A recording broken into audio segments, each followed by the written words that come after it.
کہ یہ اللہ تعالیٰ کی رحمت کا نتیجہ ہے کہ تو ان لوگوں کے لیے انتہائی نرم واقع ہوا ہے، اور اگر تو بد اخلاق ہوتا یا سخت دل ہوتا تو یہ لوگ جو تیرے ارد گرد جمع ہوئے ہیں یہ سارے کے سارے تتر بتر ہو جاتے اور بھاگ جاتے۔ بسم اللہ الرحمن الرحیم۔ ناظرین کرام، السلام علیکم ورحمۃ اللہ وبرکاتہ۔ اسلام دین فطرت ہے، اور یہ بات انسان کی فطرت میں شامل ہے کہ اگر کوئی بات اس کو قصے یا کہانی کے رنگ میں سمجھائی جائے تو وہ اسے جلدی پک کر لیتا ہے۔ اسی طریقے نبی اکرم صلی اللہ علیہ وآلہ وسلم نے آپ کے بعد آپ کے عاشق صادق حضرت مسیح موعود علیہ السلام نے اور پھر خلفائے کرام نے بارہا اس کی تاکید کی اور اپنا عملی نمونہ بھی پیش کیا، اور آج اسی سلسلے کی ایک کڑی لیے خاکسار آپ کے سامنے کہانیوں کا گلدستہ آؤ کہانی سنے کی صورت میں لیے پیش خدمت ہے۔ اس پروگرام کا مقصد چھوٹی عمر کے بچوں میں تربیتی امور کو قصوں یا کہانی کے رنگ میں اجاگر کرنا ہے۔ آج کے پروگرام کا موضوع نرم اور پاک زبان کا استعمال ہے، اور ہمارے آج کے مہمان مکرم و محترم محمد محمود طاہر صاحب ہیں۔ آپ ایڈیٹر ماہنامہ انصار اللہ ہیں۔ اس کے علاوہ ہمارے ساتھ شرکاء میں کچھ بچے بھی موجود ہیں۔ اب آج کے مہمان سے درخواست کرتے ہیں کہ وہ اس ٹاپک پہ بچوں سے کچھ بات کریں۔ جی، بسم اللہ الرحمن الرحیم۔ جیسے ابھی آپ نے سنا ہے کہ آج کا ہمارا ٹاپک نرم اور پاک زبان کے بارے میں ہے، اور اس سے پہلے آپ سچائی کے بارے میں بات سن چکے ہیں، اور یہ میرا خیال ہے کہ 5 بنیادی اخلاق جو ہمیں حضرت خلیفۃ المسیح رابع رحمہ اللہ نے بتائے تھے کہ ان کو اختیار کرنا ہے، اس سلسلے میں پہلے یہ پروگرام آپ کر رہے ہیں۔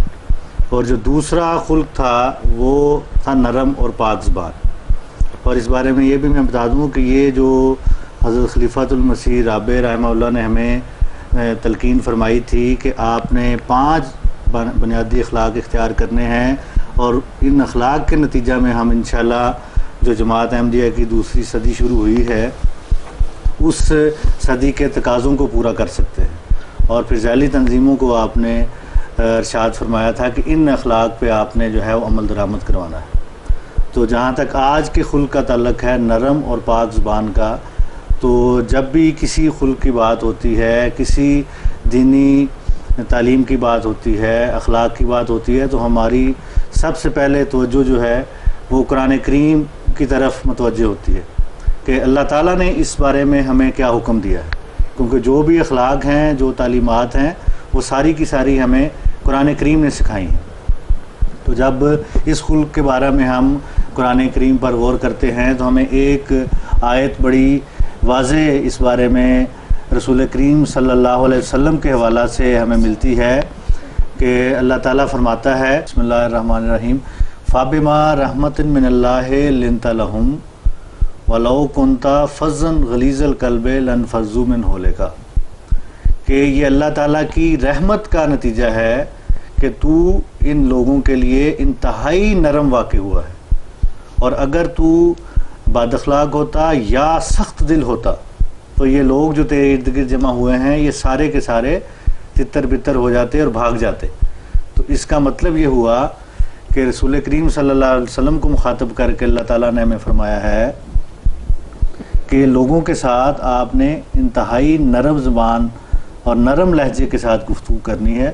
اگر آپ ان کے ساتھ نرم مزاج رکھیں گے، پاک زبان استعمال کریں گے، تو پھر اس کا نتیجہ کیا ہوگا کہ لوگ آپ کے ارد گرد اکٹھے ہو جائیں گے، اور ہم نے چونکہ پوری دنیا کو اکٹھا کرنا ہے، اپنے ساتھ ملانا ہے، اور اپنے لوگوں کو بھی اپنے ساتھ رکھنا ہے، تو اس کا ایک طریق اللہ تعالیٰ نے ہمیں یہ نسخہ عطا کیا ہے کہ آپ نے لوگوں کے ساتھ نرم زبان استعمال کریں، ان کے ساتھ نرم لہجے میں بات کریں اور پاک زبان کا استعمال کریں، تو پھر لازم بات ہے کہ لوگ آہستہ آہستہ آپ کے ساتھ ملنا شروع ہو جائیں گے، آپ کے قریب آنا شروع ہو جائیں گے۔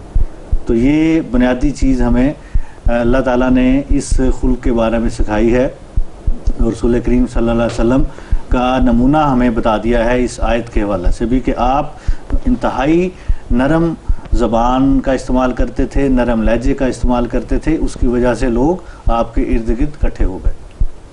ٹھیک ہے، تو اب اس بارے میں ہمیں کوئی بچہ کوئی حدیث بتائے گا کہ رسول کریم صلی اللہ علیہ وسلم نے نرم اور پاک زبان کے بارے میں کیا بات بتائی ہے؟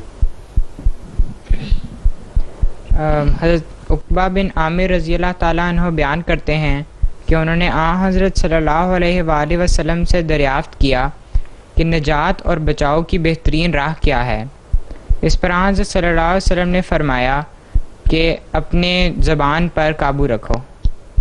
جی، تو یہ بات ہمیں رسول کریم صلی اللہ علیہ وسلم نے بھی سمجھا دی ہے کہ اگر آپ اپنی زبان پہ قابو رکھیں گے اس میں تیزی پیدا نہیں ہوگی، نہ اس میں خوش کلامی ہوگی، اور اگر اس سے آپ اچھی بات نکال رہے ہوں گے، زبان سے اچھی ادائیگی کر رہے ہوں گے، تو اس کے نتیجہ میں جو ہے وہ آپ کو کامیابی ہی ملے گی. طاہر صاحب، عبداللہ جو تھا وہ مجھے بتا رہا تھا کہ اس نے کوئی واقعہ تیار کیا ہوا ہے حضور صلی اللہ علیہ وسلم کی سیرت سے. جی، اس بارے میں آپ کو کچھ یاد ہے؟ ہاں بتائیں. ایک مرتبہ حضور صلی اللہ علیہ وآلہ وسلم حضرت عائشہ کے ساتھ کہیں جا رہے تھے. راستے میں ایک یہودی ملے. انہوں نے آپ حضور صلی اللہ علیہ وآلہ وسلم کو دیکھ کر السلام علیکم کہا، جس میں ایک تو السلام علیکم کو بگاڑا گیا تھا اور دوسرے حضور صلی اللہ علیہ وسلم کو موت کی بد دعا دی گئی تھی. نعوذ باللہ. یہ سنتے ہی حضرت عائشہ کو بہت غصہ آ گیا. حضرت عائشہ ان کو برا بھلا کہنے لگیں. حضور صلی اللہ علیہ وسلم نے کہا، فرمایا اے عائشہ نرمی کرو. عائشہ نے فرمایا، حضور آپ نے سنا نہیں انہوں نے کیا کہا ہے؟ حضور نے فرمایا میں نے سنا ہے اور میں نے وعلیکم اور میں نے علیکم کہہ دیا ہے. تم جانتی ہو کہ میرے مخالف بد دعا میرے مخالفوں کی جو بد دعا ہے وہ قبول نہیں ہوگی. اور جبکہ میری ان کے بارے میں دعا قبول ہو جائے گی. تو اس حدیث میں یہ جو واقعہ بیان ہوا ہے اس میں ہمیں سبق کیا سکھایا گیا ہے؟ ایک یہ کہ جو اگر مخالف آپ کو بد دعا بھی دے اور آپ کی ہلاکت کی دعا دے، بد دعا کرے، تو اس وقت بھی آپ نے طیش میں نہیں آنا، اس سے جھگڑا نہیں کرنا، بلکہ رسول کریم صلی اللہ علیہ وسلم نے اپنے عملی نمونہ سے بتا دیا. حضرت عائشہ کو سمجھایا کہ عائشہ تم نے غصہ نہیں کرنا اور کوئی آگے سے جو ہے وہ اس قسم کے کلمات غصے والے نہیں کہنے، نرم زبان کا ہی استعمال کرنا ہے. اور جہاں تک رسول کریم صلی اللہ علیہ وسلم نے کو جب بد دعا دی گئی ہے تو آپ نے فرمایا کہ ان کی بد دعا تو کبھی قبول نہیں ہو سکتی میرے بارے میں، ہاں اگر میں بد دعا کروں گا ان کے بارے میں تو وہ ضرور قبول ہوگی. تو یہ ہمیں بہت بڑا سبق رسول کریم صلی اللہ علیہ وسلم نے سکھایا ہے. اور کوئی رسول کریم صلی اللہ علیہ وسلم کی بات ہمیں بتانی ہے اس بارے میں؟ کسی بچے نے؟ آپ بتائیں گے؟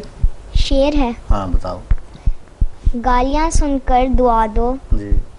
پاک کے دکھ آرام دو، کبر کی حالت عادت جو دیکھو تم دکھاؤ انکسار. یہ کس کا شعر ہے؟ یہ حضرت مسیح موعود. جی، یہ حضرت مسیح موعود علیہ الصلوۃ والسلام کا شعر ہے جو ہمیں اس بارے میں متوجہ کرتا ہے کہ گالیاں پڑیں گی، اور گالیاں جب پڑتی ہیں تو اس کا آپ نے کیا رد عمل کرنا ہے؟ دعا دینی ہے. عام طور پہ جب آپ کھیل کے میدان میں دیکھتے ہیں یا آپ اسکول میں دیکھتے ہیں کہ اگر کوئی کسی کو گالی دیتا ہے تو فوراً جو ہے وہ بچے آپس میں لڑنا شروع ہو جاتے ہیں یا وہ اس کو گالی دے گا. لیکن ہمیں کیا تعلیم دی ہے حضرت مسیح موعود علیہ الصلوۃ والسلام نے؟ کہ گالیاں سن کے دعا دو. تو اس پہ ہم نے عمل کرنا ہے. جب کوئی سخت زبان کا استعمال کرے گا ہم نے اس کے مقابل پہ سخت زبان کا استعمال نہیں کرنا. اور یہ بہت سے جھگڑے جو ہیں وہ پیدا ہی اس وجہ سے ہوتے ہیں جب کوئی سختی کرتا ہے. جب آپ کسی کے ساتھ سخت لہجے میں بات کرتے ہیں وہ آپ سے اس سے بڑھ کر سخت لہجے میں بات کرے گا، اور جب دونوں آپس میں الجھ پڑیں گے تو پھر لڑائی شروع ہوگی۔ لڑائی آہستہ آہستہ پہلے ہاتھ سے شروع ہوگی، ہاتھ کے بعد پھر ہتھیار پکڑے جائیں گے، اور پھر ظاہر ہے اس کا نتیجہ کیا نکلے گا کہ زبان نے جو بات کی وہ ہتھیار کے ذریعہ سے پھر جو ہے اس کا انجام جو ہے وہ ہوتا ہے، اور پھر انسان جو ہے وہ ہلاکت کے گڑھے میں پڑتا ہے۔ اس لیے ہمیں اس سے بچنے کے لیے یہی تعلیم دی گئی ہے کہ گالیاں سن کے دعا دو۔ تو ابھی عبداللہ نے ہمیں رسول کریم صلی اللہ علیہ وسلم کا ایک واقعہ بتایا، کسی اور کو یاد ہے رسول کریم صلی اللہ علیہ وسلم کو کوئی واقعہ؟ طاہر صاحب، یہ حضور صلی اللہ علیہ وسلم کے زمانے میں ایک بہت بڑی لڑائی ہوئی تھی عرب میں، اس کا نام حرب فجار کے نام سے وہ یاد کی جاتی ہے، جس میں ہزاروں کی تعداد میں ہلاکتیں ہوئی۔ اس بارے میں بھی مشہور ہے کہ وہ جو اس کی سٹارٹ تھی وہ صرف بد زبانی کی وجہ سے ہوئی تھی کہ دو قبیلے کے لوگ آپس میں صرف ذرا سی کسی بات پہ باتوں میں الجھ پڑے تھے، اور پھر وہ قتل و غارت کا سلسلہ شروع ہوا کہ وہ اس نے پورے عرب کو اپنی لپیٹ میں لے لیا، اور حضور صلی اللہ علیہ وسلم کی جوانی تک وہ سلسلہ چلتا رہا، اور پھر بعض قبائل نے آپس میں ان کی صلح کرائی، لیکن اس وقت تک ہزاروں لوگ جو تھے وہ اس چھوٹی سی غلطی کی وجہ سے موت کے منہ میں جا چکے تھے۔ اس لیے کہتے ہیں کہ جو زخم زبان سے دیا جاتا ہے وہ زخم جو ہے مندمل نہیں ہوتا، بھرتا نہیں ہے، لیکن جو زخم چھری سے یا تلوار سے لگے وہ تو آہستہ آہستہ ہیل ہو جاتا ہے، مندمل ہو جاتا ہے۔ تو لیکن جو زبان کا زخم ہے وہ پھر چلتا رہتا ہے، جیسے ابھی ظافر صاحب نے بتایا کہ وہ آپس میں الجھے ہیں، اور پھر اتنی قتل و غارت ہوئی ہے کہ وہ پھر اس میں کئی قبائل جو ہیں اس میں شامل ہو گئے۔ اس لیے جب بھی کوئی موقع ایسا آئے جس میں آپ سمجھتے ہیں کہ خدشہ ہے اس بات کا کہ ہم آپس میں الجھ پڑیں گے یا کسی سے کوئی غلطی ہو گئی ہے، ایسا موقع بھی آتا ہے کہ بعض دفعہ کوئی انسان غلطی کر بیٹھتا ہے، تو غلطی جب ہو جائے تو فوری طور پہ اس پہ رد عمل ایسا نہیں ہونا چاہیے کہ اس کو آپ مارنے کے لیے اس پہ بھاگ پڑیں اس کو، یا کسی نے کوئی تھوڑا سا نقصان کر دیا ہے تو اس نقصان کا آپ بدلہ لینے کے لیے کہ اس نے ابھی مثلا بچے نے گلاس توڑ دیا تو آپ اس کو فوری طور پہ ڈانٹنا شروع کر دیں یا اس کو مارنا شروع کر دیں۔ یہ ہمیں رسول کریم صلی اللہ علیہ وسلم کے زمانے کا ایک واقعہ ملتا ہے کہ ایک بدو جو ہے وہ مسجد نبوی میں آیا۔ بدو کہتے ہیں جو دیہاتوں سے لوگ آتے تھے، انہیں اتنی اخلاق بھی نہیں پتہ ہوتی تھی، تمیز بھی اتنی شہری تمیز بھی نہیں ہوتی تھی، اس لیے ان کو بدو کہا جاتا تھا کہ وہ آئے ہیں جنگلوں سے آئے ہیں۔ تو ایک بدو آیا مسجد نبوی میں، اور آتے ہی وہ اس زمانے میں کوئی اس طرح کی چار دیواریاں تو ہوتی نہیں تھی کہ یہ گیٹ ہے اور یہ باتھ روم الگ بنے ہوئے ہیں، ٹوٹیاں الگ لگی ہوئی، اس طرح کا تو ماحول نہیں تھا۔ وہ آیا اور اس نے مسجد نبوی کے صحن میں پیشاب کر دیا۔ جب وہ پیشاب کر رہا تھا تو صحابہ کرام جو ہیں وہ بھاگے ہیں اس کی طرف کہ آپ اس کو پکڑتے ہیں، اس کو ماریں گے یا منع کریں گے۔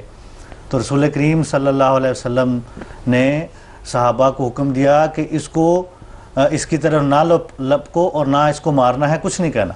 تو جب وہ اس نے پیشاب کر کے فارغ ہو گیا اس سے تو رسول کریم صلی اللہ علیہ وسلم نے پانی منگوایا اور پانی اس پیشاب پہ جو ہے بہا دیا۔ تو یہ کتنا جو ہے ایک، حالانکہ یہ عمل ایسا تھا جو کہ مسجد کے احاطے میں یہ کام ہو رہا تھا، لیکن چونکہ اسے پتہ ہی نہیں تھا کہ یہ اس مسجد کے آداب یہ ہوتے ہیں کہ اس میں یہ کام نہیں کرتے، تو اس پہ رسول کریم صلی اللہ علیہ وسلم نے نمونہ یہ ہمیں دیا ہے کہ ایسے موقع پہ اگر کسی سے کوئی غلطی ہو جاتی ہے، نادانی سے کوئی کام کر بیٹھتا ہے، تو اس کے پیچھے نہیں پڑ جانا یا اس کو مارنے کے لیے نہیں بھاگنا، اس کو سمجھا دینا بعد میں کہ آپ نے یہ کام جو کیا ہے یہ غلط کام کیا ہے، اس طرح نہیں کرتے۔ تو یہ ہمیں رسول کریم صلی اللہ علیہ وسلم کے نمونے سے یہ بات ملتی۔ طاہر صاحب، حضور صلی اللہ علیہ وسلم کی ذات کے متعلق بھی کئی واقعات آتے ہیں۔